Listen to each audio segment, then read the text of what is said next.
ಅನ್ಸಿದೆ ನೋಡೋಣ ಬನ್ನಿ.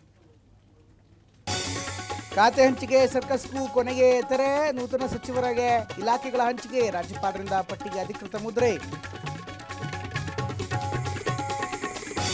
ರಾಮಲಿಂಗಾರೆಡ್ಡಿಗೆ ಜಲಸಂಪನ್ಮೂಲ ಬದಲು ಅರಣ್ಯ, ಮುನಿಯಪ್ಪಗೆ ಆಹಾರ ಬದಲು ಸಮಾಜ ಕಲ್ಯಾಣ. ಇಬ್ಬರ ಸಚಿವರ ಖಾತೆ ಅದಲು ಬದಲು. ನಾಳೆಯಿಂದ ವಿಧಾನಮಂಡಲ ಅಧಿವೇಶನ, ವಿಪಕ್ಷಗಳ ಕೈಲಿ ನಾಗೇಂದ್ರ ಬಿಡದಿ ಅಸ್ತ್ರ. ಎದುರೇಟು ಕೊಡಲು ಆಡಳಿತ ಪಕ್ಷವೂ ಸಿದ್ಧ. ಸಂಘಟನೆಗಳಲ್ಲೇ ಮೂಡದ ಒಮ್ಮತ, ನಾಳಿನ ಕರ್ನಾಟಕ ಬಂದ್ ಗೊಂದಲ ಮಾಡೇ ಮಾಡ್ತೀವಿ ಅಂತ ವಾಟಾಳ್ ಗುಡುಗು.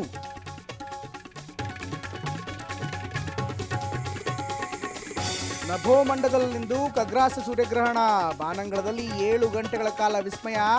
ಭಾರತದಲ್ಲಿ ಇಲ್ಲ ಗ್ರಹಣ ಗೋಚಾರ.